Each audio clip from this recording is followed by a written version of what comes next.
Jai Mahamaya Ki Jai. In our last discourse, we heard about Chanda and Munda being killed by Kalika and her receiving the name from Ambika Devi of Chamundai. So we'll move on to chapter 27. Vedavyasa said, "O king, seeing the two demons killed in the battle, the remainder of the soldiers all fled away back to Sumbha. Some of them were cut and wounded in many places by arrows. Some had arms severed, some were bleeding. Thus they entered crying into the city. On reaching the Lord of the demons, they began to make frequently the noise indication of danger and exclaimed, 'O king, save us, Kalika is devouring everything today.' The two great warriors, Chanda and Munda, the tormentors of the Devas, were slain by her. All the soldiers were devoured by her. We have fled away, panic-stricken. O Lord, Kalika has rendered the battlefield horrible by the dead bodies of elephants, horses, camels, warriors, and foot soldiers. O king, save your line and go quickly to Patala. The Devi has become angry and will no doubt destroy our race. Even the lion is eating away the demons, and the Kalika Devi is killing innumerable demons by her arrows. Therefore, O king, what intentions are you cherishing in your mind? Is it that you have desired to be merely slain with your younger brother Nishumba? And what good purpose will this cruel woman destroy your race serve? For whose sake you have desired to kill all your friends? O king, victory or defeat in this world are under the rule of fate or daiva. The wise never risk to meet with great difficulties for the gratification of an ordinary whim. O Lord, look at the wonderful deeds of that great Creator. What more wonder than there can be that there is a woman alone who can kill all the demons? O king, you have conquered by the help of your army all the Lopalas, all the guardians of the quarters of the sky. But now that lady alone and unsupported by anybody is challenging you to fight.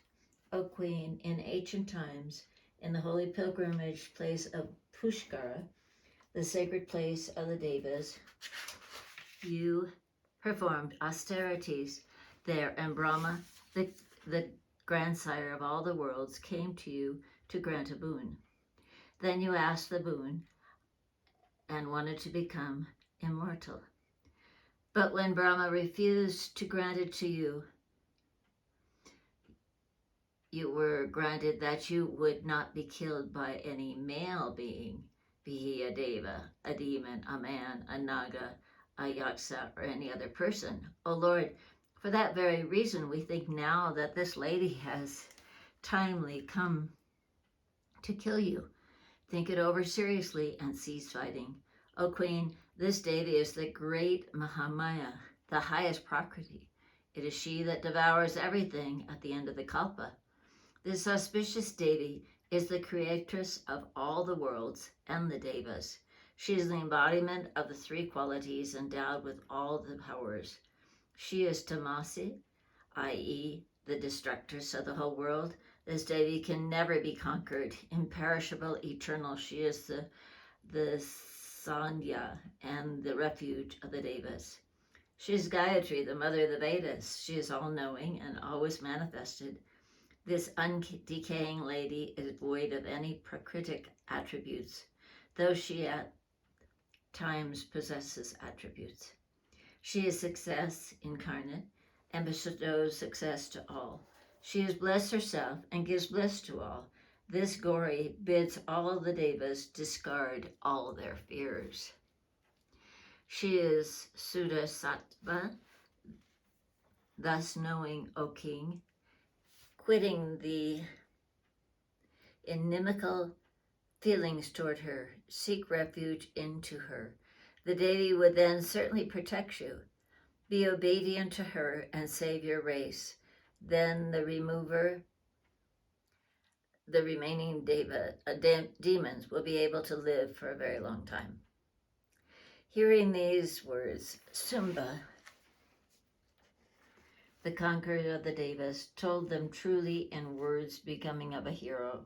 Sumbha said, "O fools, hold your tongue. You are fled because you desire to live. Your desire to live is very strong, so you better go to Patala without any delay. This world is under the control of fate, so I need not think about victory. I am under this fate just as Brahma and other devas are under it.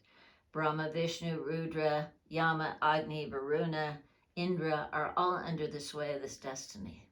O fools, whatever is inevitable will certainly come to pass. What need I think over it then? The effort that comes to be of such a nature as will lead to that ordained by fate. Thus thinking, the wise never grieve, especially the wise ones never leave their own dharma for fear of death. The happiness, pain, longevity, birth, and death of all the embodied souls are all determined by fate when their proper time arises. See, when the time is over, Brahma, Vishnu, and Shiva, the Lord of Parvati, die away on the expiration of their terms of life. Indra and the other devas go to destruction. Similarly, I am also completely under the sway of time. So what doubt is there that I too will go to destruction when I have observed my own dharma? This lady is challenging me to fight of her own will. How can I fly away and live hundreds of years? I will fight today. Let the results come whatever may. I will gladly take the victory or defeat, wherever the case may be. The learned, approving of the cause of effect, declare fate as fictitious. Those who realize their saying know that they are full of reason. Without exertion, no end can be achieved. Weak persons depend on the destiny. Foolish persons say that fate is strong, but the wise do not say so. There is no proof whatever fate exists or not. In fact, what is called fate is invisible. How can it then be seen? Has anybody ever seen fate? It is simply a scare for the literate, remedy only to console one's mind in times of distress. Simply proximity to a grind mill without any man's effort cannot grind a material. Therefore, if exertion be made in proportion to the gravity of the work, success is sure to ensure. If exertion be made less in proportion, the work does not come to a successful issue. If time, place, and one's enemy's force be correctly taken into account, and then if the proper attempts be made, success follows. Thus Brihaspati has said, our Guru. Thus making a firm resolve to send the powerful Ratabija to the battle with a vast army, Sumbha said, O Ratabija, you are a very powerful hero. Therefore do you go to battle, O fortunate one. Fight as you are with the strength of your forces. Ratabija said, O king, you need not a bit be anxious for this work. Certainly I will either slay that woman or I will bring her under your control. Please see my skill in this warfare.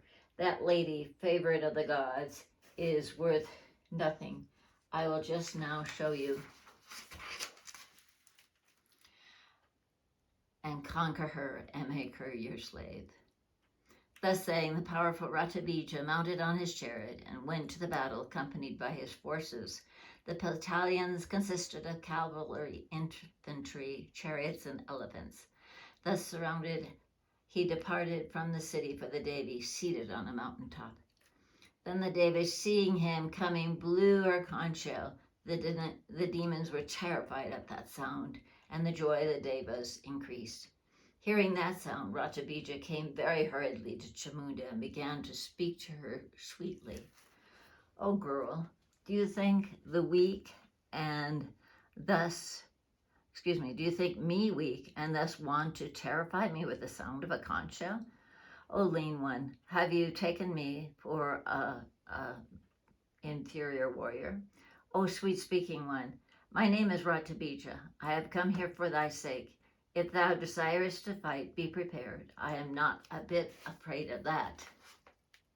O dear, you saw those who were weak. I do not belong to that class. Therefore dost thou fight as then likest, and then thou wilt be able to ascertain my strength, O beautiful.